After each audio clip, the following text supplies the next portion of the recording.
Atos dos Apóstolos, capítulo 16, dos versículos de 16 a 40. E após nós lermos, permaneça com a sua Bíblia aberta. Nós não usaremos o PowerPoint, mas nós usaremos bastante a Bíblia, e eu vou te convidar a acompanhar a mensagem com a sua Bíblia. Diz assim a palavra de Deus: certo dia, indo nós para o lugar de oração, encontramos uma escrava que tinha um espírito pela qual predizia o futuro. Ela ganhava muito dinheiro para os seus senhores com adivinhações.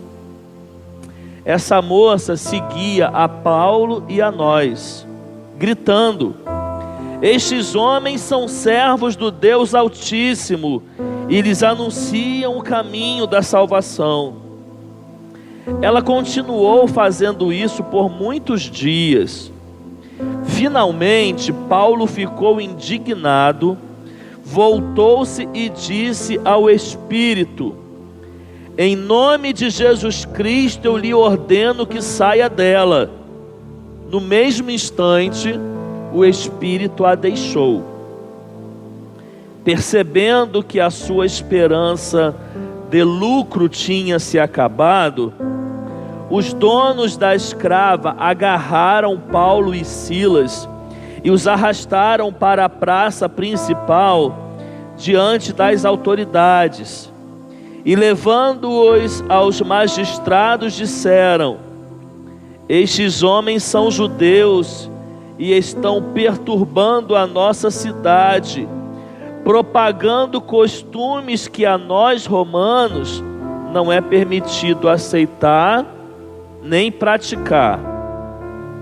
A multidão ajuntou-se contra Paulo e Silas, e os magistrados ordenaram que se lhe tirassem as roupas e fossem açoitados. Depois de serem severamente açoitados, foram lançados na prisão. O carcereiro recebeu instrução para vigiá-los com cuidado. Tendo recebido tais ordens, ele os lançou no cárcere interior e lhes prendeu os pés no tronco. Por volta da meia-noite, Paulo e Silas estavam orando e cantando hinos a Deus. Os outros presos o ouviam. De repente, houve um terremoto tão violento que os alicerces da prisão foram abalados. Imediatamente todas as portas se abriram e as correntes de todos se soltaram. O carcereiro acordou e, vendo abertas as portas da prisão, desembainhou sua espada para se matar, porque pensava que os presos tivessem fugido. Mas Paulo gritou: não faça isso, estamos todos aqui. O carcereiro pediu luz, entrou correndo e trêmulo, prostrou-se diante de Paulo e Silas. Então levou-os para fora e perguntou: senhores, que devo fazer para ser salvo? E eles responderam: creia no Senhor Jesus e serão salvos você e os de sua casa. E pregaram a palavra de Deus a ele e a todos os de sua casa. Naquela mesma hora da noite, o carcereiro lavou as feridas deles. Em seguida, ele e todos os seus foram batizados. Então os levou para sua casa, serviu-lhes uma refeição, e com todos os de sua casa alegrou-se muito por haver crido em Deus. Quando amanheceu, os magistrados mandaram os soldados ao carcereiro com esta ordem: solte estes homens. O carcereiro disse a Paulo: os magistrados deram ordens para que você e Silas sejam libertados. Agora podem sair, vão em paz. Mas Paulo disse aos soldados: sendo nós cidadãos romanos, Eles nos açoitaram publicamente e sem processo formal nos lançaram na prisão, e agora querem livrar-se de nós secretamente? Não, venham eles mesmos e nos libertem. Os soldados relataram isso aos magistrados, os quais, ouvindo que Paulo e Silas eram romanos, ficaram atemorizados. Vieram para se desculpar diante deles, e conduzindo-os para fora da prisão, pediram-lhes que saíssem da cidade. Depois de saírem da prisão, Paulo e Silas foram à casa de Lídia, onde se encontraram com os irmãos e os encorajaram, e então partiram. Pai, nós com reverência nos assentamos nesse momento para ouvir, Deus, o recado que vem da parte do Senhor. Que eu seja instrumento nas tuas mãos, que a tua misericórdia alcance minha vida, e que todos nós estejamos com corações quebrantados, com os ouvidos abertos, para receber aquilo que o Senhor tem para ministrar em nossos corações. Que teu Espírito Santo possa ter liberdade neste lugar, que nada venha impedir o agir do teu Espírito, Pai. Oramos em nome de Jesus, amém e amém. Embora nós tenhamos começado a ler o texto em Atos capítulo 16, versículo 16, peço que você deixe sua Bíblia aberta. O que acontece um pouco antes de onde nós iniciamos a leitura contribui muito para o nosso entendimento desse texto. Vou tentar aqui, para que não fiquemos lendo muitos versículos da Bíblia, vou tentar aqui te explicar o que acontece antes, que se complementa com esses versículos que nós lemos. No final do capítulo 15, se você estiver com a sua Bíblia aberta, você vai perceber que há o início da segunda viagem missionária de Paulo, registrado no livro de Atos. Esse início dessa segunda viagem é marcada por um desentendimento entre Paulo e Barnabé, porque Barnabé queria levar com eles um jovem chamado João Marcos, e Paulo não queria que ele fosse, porque na primeira viagem João Marcos os havia abandonado em um determinado momento. Então Barnabé queria levar João Marcos e Paulo não queria, e isso gerou um desentendimento entre Paulo e Barnabé. Esse João Marcos futuramente foi um dos que escreveu o Evangelho de Marcos. Ele é o autor do Evangelho de Marcos. Mas naquele momento Paulo foi contra Barnabé levar João Marcos, e eles se desentenderam ao ponto de se separarem. Então Barnabé seguiu com João Marcos e Paulo seguiu com Silas. E eles iniciaram ali mais uma etapa de uma viagem missionária, onde eles pretendiam espalhar o Evangelho de Jesus Cristo. Só que os planos de Paulo não era chegar aonde nós lemos o texto. Os planos onde nós lemos, eles estão na Europa. E o plano de Paulo era evangelizar a Ásia. Só que em determinado momento, Paulo e os que estavam com ele entendem que não era da vontade de Deus que eles evangelizassem a Ásia. O texto, anterior ao que nós lemos vai dizer que Paulo ouve uma voz do Espírito Santo. O Espírito Santo fala com ele, dizendo que ele não deveria ir para a Ásia. Então, através de uma visão que Paulo tem à noite, enquanto ele estava em um lugar chamado Troade, ele tem uma visão onde um homem diz para ele: passa a Macedônia e venha nos ajudar. Então, a partir desta visão, Paulo e os seus companheiros têm um entendimento que era para essa região da Macedônia que eles deveriam ir, e não para a Ásia, como era o plano dele. Então, o plano de Paulo, ele é deixado de lado, porque Paulo entende que esse não era o plano de Deus. Paulo então ele segue para onde ele entende que é da vontade do Espírito Santo que ele vá, e ele chega a uma cidade chamada Filipos, e ali ele encontra algumas mulheres, e eles pregam o evangelho para essas mulheres, e uma dessas mulheres que ouve o evangelho e se converte, é uma mulher chamada Lídia.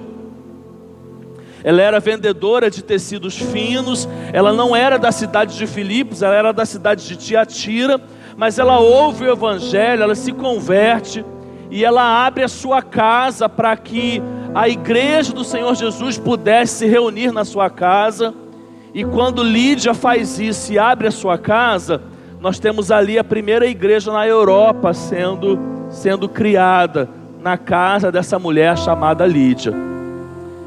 E eles se alegram, essa mulher recebe o evangelho com alegria, e aí nós chegamos no texto onde nós iniciamos a leitura, que diz que em determinado momento, Paulo e Silas estavam indo para o lugar da oração, e quando eles iam para o lugar da oração, tinha uma jovem com um espírito maligno, ela era uma escrava, que ela ficava atrás de Paulo e Silas, declarando coisas a respeito deles, a respeito de Jesus Cristo, e aquilo vinha incomodando Paulo e Silas, aquilo acontecia várias vezes, aquilo incomodando até o momento em que Paulo, ele para o que está fazendo, ele vira, ele repreende o espírito maligno daquela menina, só que ele arruma uma encrenca com isso, vamos assim dizer.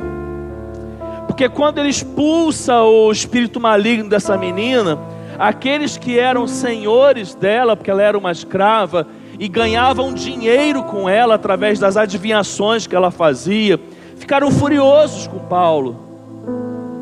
Diz a Bíblia então que eles são arrastados para uma praça pública, tiram-lhe as roupas, eles são acusados, denunciados, são açoitados, severamente açoitados. O açoite romano era algo terrível, e após estarem totalmente arrebentados, essa é uma expressão que possamos entender, pelos açoites, eles são levados para a prisão e são presos. E aí nós chegamos naquilo que mais nos chama a atenção nesse texto, né? Tudo que eu falei aqui é importante, mas o que mais nos chama a atenção nesse texto é que diz a Bíblia que por volta da meia-noite, açoitados, presos, acorrentados na prisão, Paulo e Silas começam a orar e cantar louvores a Deus.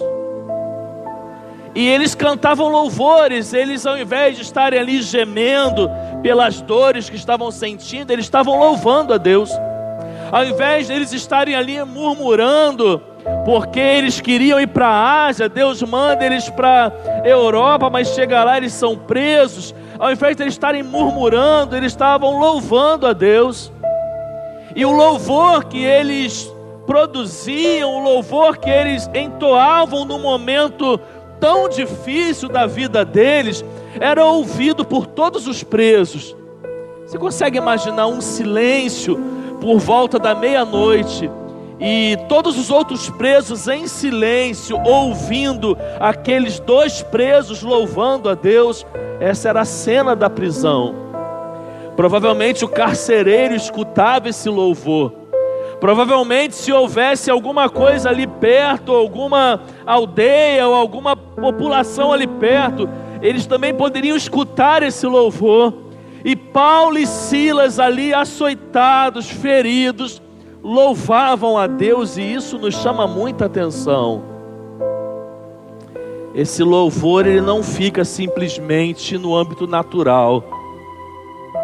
Diz a Bíblia que enquanto eles louvavam, um terremoto vem sobre aquele lugar, estremece tudo aquilo ao ponto de todas as portas das prisões serem abertas.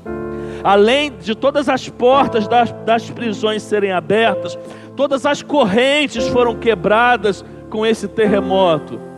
O carcereiro, quando chega e se depara com aquela cena, ele desembainha a espada e ele direciona a espada em direção a si próprio, querendo se matar por tudo aquilo que ele estava vendo, até que ele ouve uma voz lá no fundo: olha, não faça isso.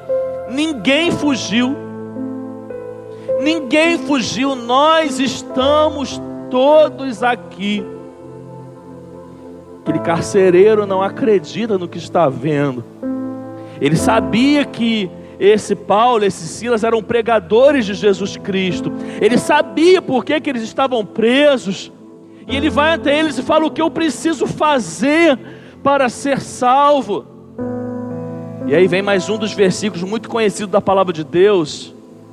Versículo 31, que Paulo diz: crê no Senhor Jesus Cristo e serás salvo, você e os da sua casa. E Paulo prega o evangelho para eles. E ele chama a sua família, e Paulo prega para a sua família. E ele deseja ser batizado, mas Paulo está ali todo ferido dos açoites. E diz a Bíblia que o carcereiro dá um banho em Paulo para poder lavar as feridas dele. E ele se recompõe um pouco ali da surra que levou. E batiza o carcereiro, e batiza a família do carcereiro. E acontece um milagre, algo sobrenatural da parte de Deus. E acontece salvação ali naquele lugar. Esse texto ele fala conosco, irmãos. Ele fala conosco de diversas formas.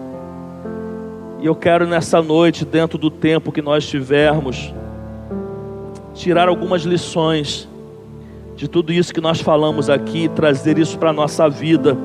Te convido a acompanhar comigo as lições que eu quero trazer nesta noite. Primeira delas, irmãos, eu aprendo aqui nesta história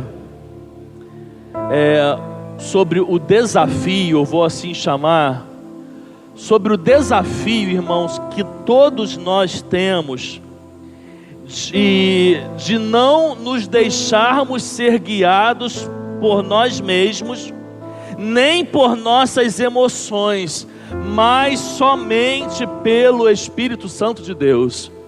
Vou repetir. Eu aprendo aqui nesse texto sobre o desafio que eu e você temos em não permitirmos sermos guiados por nós mesmos e nem pelas nossas emoções, mas somente pelo Espírito Santo de Deus. Atos capítulo 16, versículos 6 e 7, presta atenção no texto. Paulo e seus companheiros viajaram pela região da Frígia e da Galácia, tendo sido impedidos pelo Espírito Santo de pregar a palavra na província da Ásia. Quando chegaram à fronteira de Mísia, tentaram entrar na Bitínia, mas o Espírito de Jesus os impediu. Então contornaram a Mísia e desceram a Troade. Irmãos, eu não sei de que forma o Espírito Santo falou com Paulo. A Bíblia não relata. Eu não sei de que forma, irmãos, Deus usou as estratégias, os meios que Ele tem, domínio e controle para falar com Paulo. Eu não sei. Olha, eu não sei se foi através de um sonho. Eu não sei se foi alguém usado por Deus para falar com Paulo. Mas uma coisa é fato, irmãos. Deus falou com Paulo que não era da vontade de Deus, não era da vontade dele, que Paulo fosse para onde Paulo queria ir. E Paulo não insistiu na sua própria vontade. Ele tinha um gosto, ele tinha um desejo, ele tinha uma preferência em ir para um determinado lugar, mas o Espírito Santo falou com ele que não era plano de Deus que ele fosse para esse lugar, e ele obedeceu, ele não insistiu. Irmãos, conosco, cada um nas suas particularidades, usando apenas como analogia esse texto, isso acontece conosco, irmãos. Às vezes o nosso coração está inclinado para uma decisão. Às vezes as nossas emoções, irmãos, estão nos inclinando para uma decisão, e essa às vezes não é a vontade de Deus para nós. Às vezes, irmãos, aquilo que o nosso coração está focado, às vezes aquilo que as nossas emoções estão ligadas, às vezes aquilo que é a nossa vontade, irmãos, pode não ser a vontade de Deus. Mas pastor, o que nós fazemos primeiro para entender, depois para poder buscar aquilo que é a vontade de Deus? Irmãos, precisamos pedir a Deus sensibilidade. Precisamos buscar, irmãos, ter um relacionamento com Ele.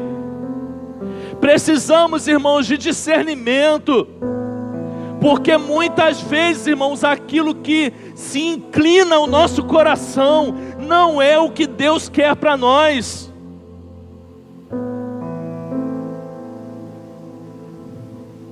Irmãos, e olha, eu sei que o que eu vou falar agora em algumas comunidades eclesiásticas se divergem doutrinariamente, mas não cai nessa de que você não tem responsabilidade sobre as suas decisões, não. Não cai nessa que aquilo que você foi ou aquilo que você embarcou é porque tinha que ser, não, irmãos. Não cai nessa, não. Porque nós temos, grave uma coisa, o poder de tomar a decisão, até mesmo para escolher um caminho que não é o caminho que Deus quer para nós. Eu não sei de que forma o Espírito Santo fala com Paulo, mas eu sei que ele está sensível ao ouvir a sua voz, e ele não insiste na sua própria vontade. Olha aqui, não insista na sua própria vontade. Se às vezes você tem vivido algo em que você está tomando uma decisão, em que você está trilhando um caminho, e isso não traz paz ao seu coração, isso às vezes você não tem como confirmação da parte de Deus, isso às vezes está tendo divergência, talvez entre você e o seu cônjuge, entre você e alguém da sua família, não insista por teimosia em algo que você não tem certeza que é da vontade de Deus. Pela vontade de Paulo, ele iria para a Ásia, mas Deus queria ele na Europa. Pela vontade de Deus, pela vontade dele próprio, ele escolheria um caminho, mas Deus queria que ele escolhesse outro, e Deus falou com ele, Deus apareceu numa visão para ele, Deus mostrou um homem falando: passa a Macedônia e venha nos ajudar. E aí Paulo diz: agora eu sei para onde Deus quer que eu vá. Preste atenção nas coisas que Deus tem falado com você, esteja sensível em ouvir a voz de Deus, e escolha para a sua vida o caminho que Deus quer que você escolha. Nós aprendemos aqui, irmãos, nesse texto, que quando a nossa vida ela é sensível ao Espírito Santo, ela abre portas para o reino de Deus. Uma vida em obediência a Deus sempre vai abrir portas para o reino de Deus. Paulo segue pelo caminho que ele tem na visão, chega numa cidade chamada Filipos, encontra um grupo de mulheres, eles anunciam o evangelho para essas mulheres. O que acontece? Uma mulher ali se converte. O nome dela era Lídia. Ela era uma empresária. Ela tinha um negócio de tecidos finos naquela cidade. Ela era alguém que, embora fosse mulher, ela tinha uma influência onde ela estava inserida. Era Deus abrindo portas para aquilo que Ele queria. Era Deus abrindo portas para o Evangelho. Por quê? Porque quando nós temos uma vida sensível ao que o Espírito Santo fala conosco, e nós nos colocamos no caminho que Deus deseja que a gente trilhe, nós estaremos abrindo portas para o reino de Deus. Essa mulher recebe a igreja na sua casa. Ali acontece a abertura da primeira igreja na Europa. Deus abrindo portas. Por quê? Porque antes ele encontrou alguém sensível à sua voz. E diga-se de passagem aqui, não é o foco. Poderíamos futuramente pregar só sobre Lídia. Podemos futuramente tirar uma mensagem e pregar só sobre Lídia. Mas rapidamente aqui, porque não é o foco da mensagem de hoje. Aqui nós temos uma conversão sincera. Nem toda conversão ela é verdadeira. Nem toda demonstração de conversão ela é verdadeira. Mas em Lídia nós temos uma conversão verdadeira. Às vezes uma pessoa ela publicamente ela se comporta como se estivesse convertendo, mas às vezes é resultado da sua emoção. Lídia não estava sentindo uma emoção. Lídia se converteu de verdade. Qual é a principal evidência que nós temos para podermos dizer que Lídia se converte de verdade? Ela coloca a sua vida e tudo o que ela tem à disposição do reino de Deus. Talvez eu tenha pego pesado agora, mas eu não peguei pesado não. Eu falei uma verdade. Aquele que é verdadeiramente convertido tem a sua vida, a sua casa, os seus bens e tudo que ele possui ao serviço do reino de Deus. Se existe algo na sua vida que não está à disposição do reino de Deus, você precisa rever. A sua casa,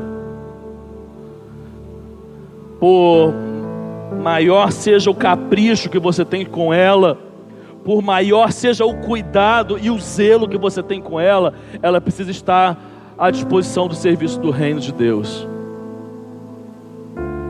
O seu carro, por mais apaixonado por carro que você seja, ele tem que estar à disposição do reino de Deus. A sua empresa, ela tem que estar à disposição do reino de Deus. A sua vida tem que estar à disposição do reino de Deus. Essa é a marca inquestionável de uma verdadeira conversão. É essa marca que nós encontramos nessa mulher chamada Lídia.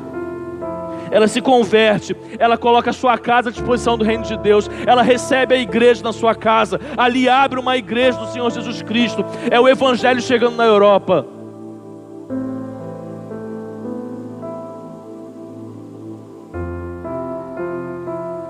Só que eu quero complementar esse raciocínio nosso. E em terceiro lugar, vai acompanhando comigo. Eu aprendo também nesse texto, irmãos, que ouvir e obedecer à voz do Espírito Santo não nos livra das dificuldades, mas faz diferença enfrentá-las estando no centro da vontade de Deus. Eu vou repetir. Ouvir e obedecer a voz do Espírito Santo não nos livra das dificuldades, mas faz diferença enfrentá-las estando no centro da vontade dele. Pensa comigo. Paulo queria ir para onde? Para a Ásia. O Espírito Santo os impediu de irem para a Ásia. Não era plano de Deus que ele fosse para a Ásia. Deus os direciona para outro lugar. Eles obedecem. Eles chegam em Filipos. Eles encontram uma mulher. Eles conseguem abrir uma igreja na casa dessa mulher. E eles provavelmente se alegravam enquanto isso acontecia. Mas logo em seguida vem o quê? Vem as dificuldades. Eles saem para orar. Eles saem para oração. Uma jovem com espírito maligno os atormentava.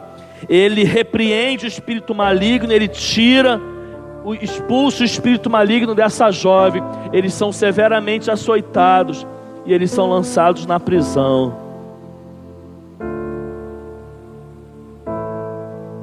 Não é difícil a gente se imaginar nessa situação. Não é difícil a gente pensar sobre isso. A gente deseja fazer algo, se coloque agora, coloque a sua vida nessa ilustração que eu vou falar. A gente deseja fazer algo, o nosso coração deseja algo, as nossas emoções desejam algo, mas a gente entende que isso que nós estamos desejando não é da vontade de Deus. Deus deseja nos direcionar para um outro caminho. Nós ouvimos a voz de Deus, nós obedecemos e nós nos direcionamos em outro caminho. Só que quando nós abrimos mão das nossas vontades em prol da vontade de Deus, nós nos deparamos com o quê? Com as dificuldades, com as provações, com as tribulações, com as tempestades. Irmãos, 2019 nós trabalhamos aqui na igreja o tema da maturidade espiritual. Olha, eu posso dizer para você que tem que ter muita maturidade para entender isso. Irmãos, tem que ter muita maturidade para passar por isso sem murmurar, irmãos. Tem que ter que questionar a Deus. Porque automaticamente, irmãos, o primeiro questionamento nós vamos fazer: Deus, eu estou no centro da tua vontade. Olha, eu tenho evidências, eu tenho provas. Espiritualmente falando, eu tenho provas de que eu estou onde eu gostaria que eu estivesse. Mas por que aqui, ao invés de eu ver as coisas dando resultado, acontecendo da forma que eu espero, muitas vezes eu vejo as coisas acontecendo da forma que eu não esperava? Irmãos, não é nenhum absurdo nós nos colocarmos numa situação como essa e nos vermos murmurando e questionando a Deus, irmãos.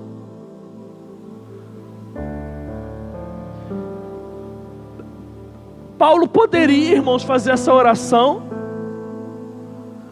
Deus, eu queria ir para a Ásia. Olha, eu tracei um plano de evangelização. Eu queria levar o evangelho para lá, o Senhor me trouxe para cá. Eu fui açoitado, eu estou com as costas todas arrebentadas. Eu estou aqui algemado na prisão. Que vontade é essa? Que plano é esse que eu venho para cá? E eu me deparo com as perseguições, eu me deparo com o sofrimento.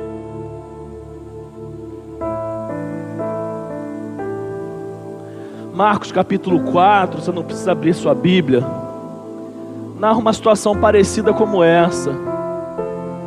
Os discípulos chegam até Jesus e Jesus dá uma ordem para eles: olha, peguem o barco e vão para o outro lado. Então eles pegam um barco em obediência a Jesus e vão para onde Jesus estava mandando. O que acontece no caminho? A tempestade. Mas eles estavam fazendo o quê? Estavam dentro do barco. Por quê? Porque Jesus mandou. E eles fizeram o que a respeito disso? Obedeceram. Estavam indo para onde? Para onde Jesus mandou eles ir. E o que vem no caminho? Tempestade. Mateus capítulo 7, você também não precisa abrir, narra uma sequência de parábolas, narra algumas parábolas, entre elas a parábola do construtor prudente e do construtor insensato.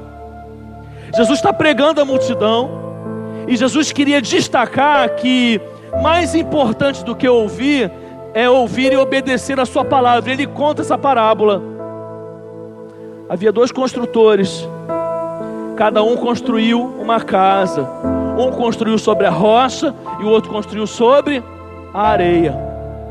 Vieram a chuva, transbordaram os rios, veio o vento e deu contra qual casa?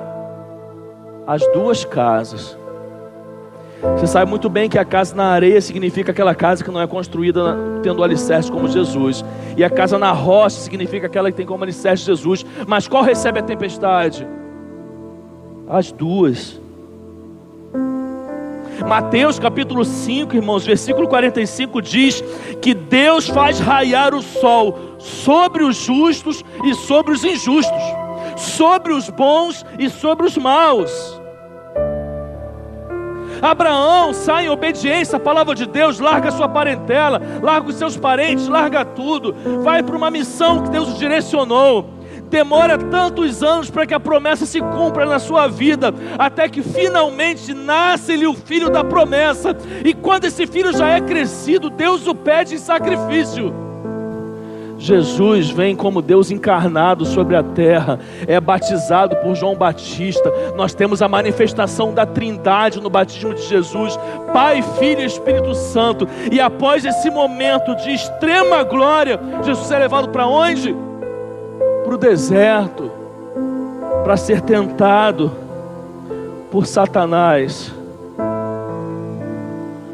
Aquele que faz a vontade de Deus, irmãos, não está livre das dificuldades. Essa é uma verdade inquestionável. Mas tem uma outra verdade inquestionável.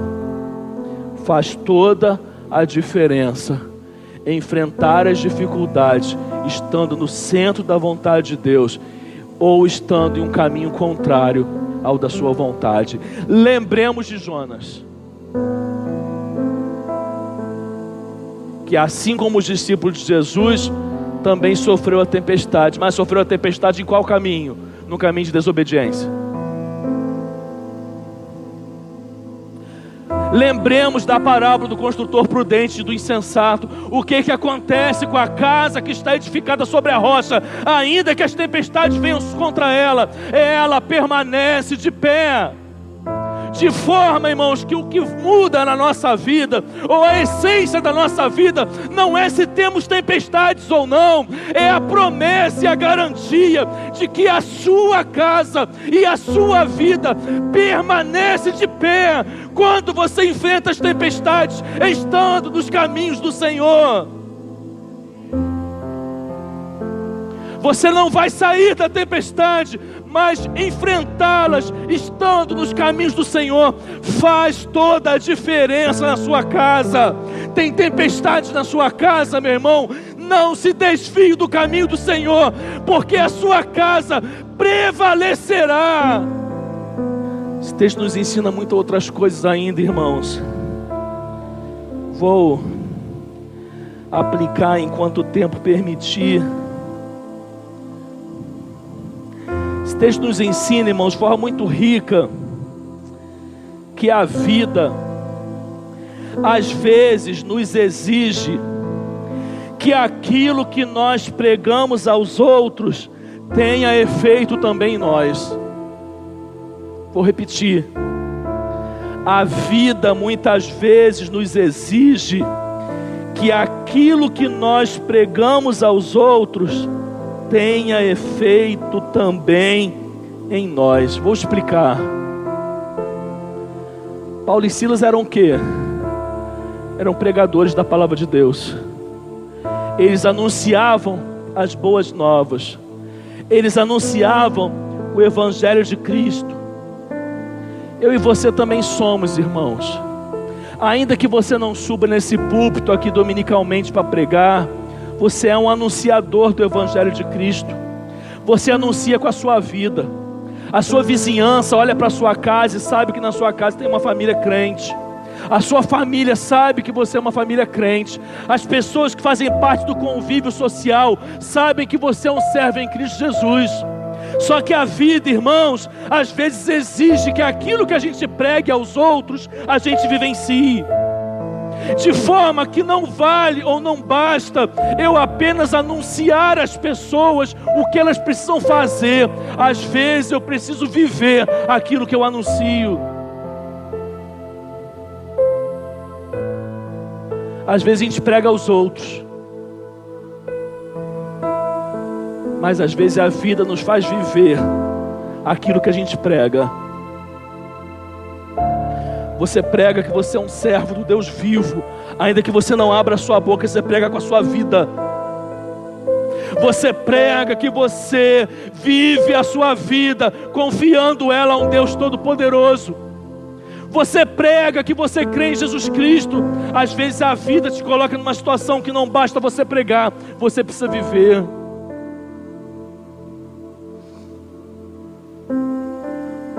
Dado as suas devidas proporções, não de forma literal, às vezes Deus nos faz ser como Oséias. E às vezes a vida nos coloca numa situação, irmãos, que a gente só pode pregar com a vida. A gente só pode pregar vivendo. Tem momento que não se prega falando, tem momento que se prega vivendo. O vento está batendo forte, a chuva está batendo forte, o vento está sacudindo a minha casa. Eu não estou abrindo a minha boca, mas eu estou pregando com a minha vida. Paulo e Silas eram anunciadores, porta-voz da palavra de Deus, mas Deus os colocou numa situação que eles precisavam pregar com a vida.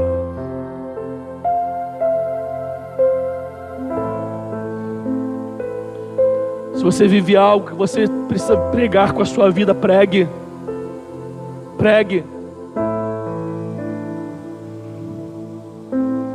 Uma frase muito conhecida, uns atribuem a São Francisco, outros atribuem a tantas outras pessoas, mas diz: pregue o Evangelho a todo instante.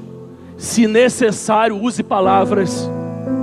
Pregue o Evangelho a todo instante. Se necessário, use palavras. Pregue o Evangelho a todo instante. Se necessário, use palavras. Se as circunstâncias não estão sendo favoráveis na sua casa, na sua vida, em uma área da sua vida, pregue o Evangelho vivendo aquilo que Deus nesse momento separou para que você viva e glorifique a Deus com a sua vida. E aí a gente vai aprender, irmãos, que quando o louvor é sincero, ele flui independente das circunstâncias. Não tem nada, irmãos, que venha derrubar isso aqui. Quando o louvor é sincero, ele flui independente das circunstâncias. Paulo e Silas não tinham motivo para louvar, irmãos, humanamente falando. Eles foram espancados, eles estavam com as costas em carne viva, irmãos. Eles estavam acorrentados dentro de uma prisão, mas eles conduziam suas orações a Deus, e eles abriam os seus lábios para adorar a Deus. Eles louvaram dias atrás, lá na casa de Lídia, quando ela se converteu, mas eles também louvaram na prisão. Nós somos convidados a louvar a Deus nos momentos bons, mas nós também somos convidados a louvá-lo nos momentos ruins. Nós somos convidados a louvá-lo no momento de fartura, mas nós também somos convidados a louvá-los no momento de escassez.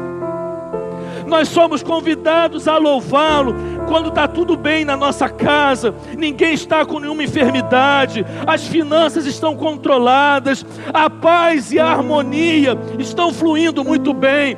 Mas nós também somos convidados a louvá-lo quando alguma circunstância adversa chega na nossa casa, entra pela nossa porta mesmo sem ser convidado e insiste em permanecer. Ainda assim nós somos convidados a louvar ao Senhor. Ainda que a figueira não floresça, ainda que não haja uva nem azeitonas, ainda que os celeiros estejam vazios, todavia eu me alegrarei no Senhor e exultarei no Deus da minha salvação.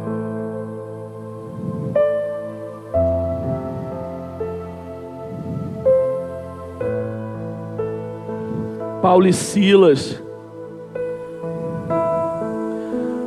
trocaram os gemidos pelos louvores.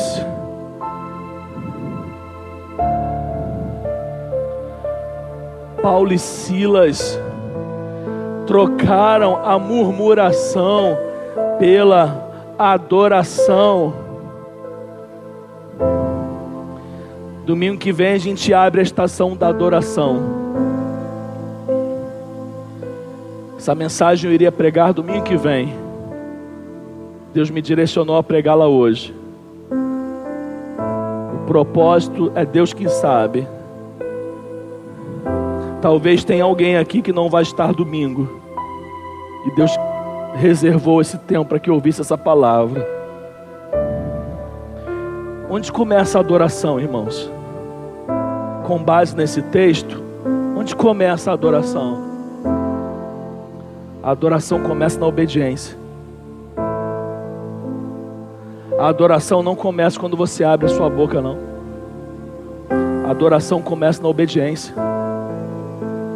Você acha que a adoração de Paulo e Silas foram enquanto eles estavam presos abrindo a boca? Não. A adoração foi lá em Troade, quando eles queriam ir para a Ásia, e Deus mandou ele para a Europa, e ele obedeceu. A adoração começa na obediência, porque aquele que adora obedecendo, vai adorar em qualquer circunstância. A adoração começa na obediência. Deus deseja de nós a nossa obediência, porque quando nós obedecemos, nós adoramos.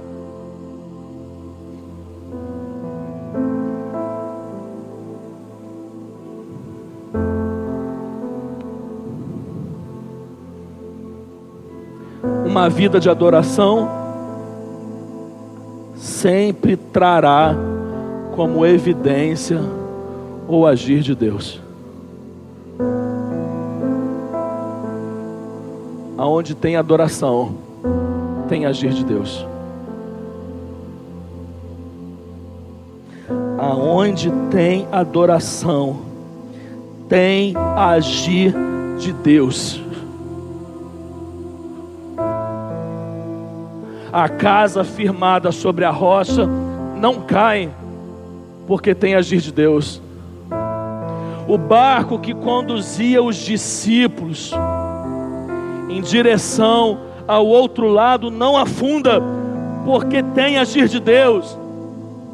Paulo e Silas não ficam nessa prisão, porque tem agir de Deus. Aonde tem obediência e adoração, tem constante agir de Deus.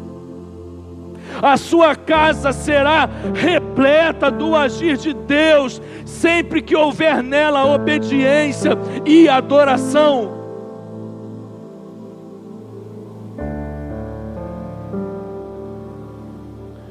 Para terminar,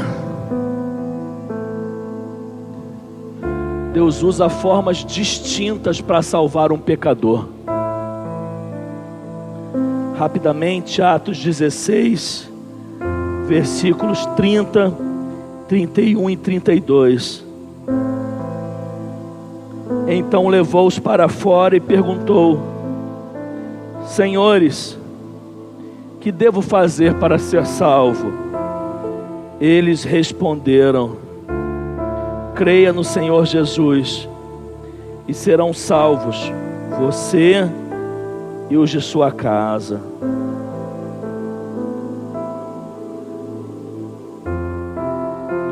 Esse carcereiro queria fazer o quê? Queria se matar, mas ele foi salvo. Não só ele, como os da sua casa. Irmãos, Deus transforma desespero em bênção.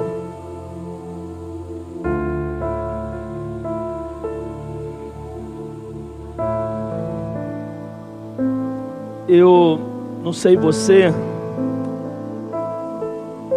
mas não tem uma vez, sem exagero, não tem uma vez que eu passe por esse texto e não me pergunte: o que eles cantaram? Não tem uma vez, irmãos, que eu passo por esse texto, ou então eu não me pergunto: o que cantar? O que cantar, estando açoitado e preso? O que cantar quando a enfermidade está dentro da nossa casa? O que cantar quando o barco está sendo sacudido pelas poderosas ondas do mar? O que cantar quando o vento está soprando forte nas janelas e na estrutura da nossa casa? O que cantar? São as perguntas, irmãos, que muitas vezes a gente se faz diante de um texto, igual o episódio de Abraão. Que loucura! Queria tanto um filho, Deus dá, Deus pede esse filho, ele vai e obedece. Que lugar é esse que eu quero alcançar e eu não quero nunca mais sair dele? Que lugar é esse, irmãos? Que lugar é esse, espiritualmente falando? Que a gente consiga louvar a despeito das circunstâncias, que a gente consiga se alegrar a despeito das situações difíceis à nossa volta. Que canção é essa, irmãos? Que canção é essa? Não tenho a menor condição de saber qual é a canção. Perdoe-me a brincadeira aqui, num certo sentido. Lucas é o autor de Atos, né, segundo a tradição. Ele perdeu, irmãos, uma grande oportunidade de descrever aqui a canção, ainda que ele colocasse somente o escrito, mas o que eles cantaram, sei. Mas uma coisa eu tenho certeza: era uma canção que glorificava a Cristo, irmãos. Era uma canção cristocêntrica. Era uma canção, irmãos, que exaltava a pessoa de Jesus Cristo. Paulo sabia quem ele era. Paulo sabia quem ele havia sido um dia antes de se encontrar com Cristo. Paulo fala a despeito de si mesmo que ele era o pior dos pecadores. Mas certa vez, enquanto ele ia para Damasco, o Senhor Jesus apareceu para ele. A vida dele mudou totalmente, radicalmente a partir desse encontro. Paulo, irmãos, era um apaixonado por Jesus Cristo e pela fé cristã. E é nos seus escritos que nós encontramos palavras fortíssimas como: já estou crucificado com Cristo, e vivo não mais eu, mas Cristo vive em mim. Eu não tenho dúvidas, irmãos, que era uma canção cristocêntrica.